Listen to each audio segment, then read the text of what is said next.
Hello friends, Andrew here, and in this video I'm going to show you how to add people or groups to a Google Calendar.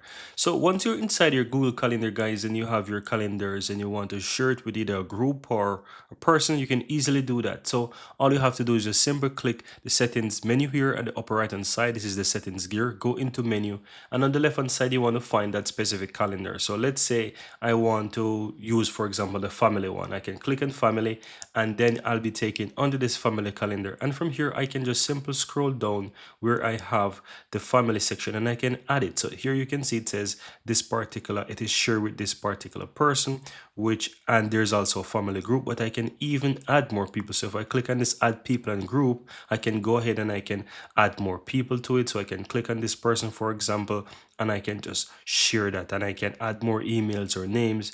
Once I add this person, I can choose the permissions. I can choose if I want them to see only. They can see all events. They can make changes to the calendar. They can make changes and manage the share calendar and all of these things. So you can basically choose the different permissions that you want to give. So I'm going to, for example, give the person the option to see all calendar details, right? And maybe let's give them the opportunity to make changes as well. So once you go ahead and you select this, just simply go ahead and click on send, and that's it. This person will be able to see the calendar and they'll be able to easily make changes to the calendar and so forth.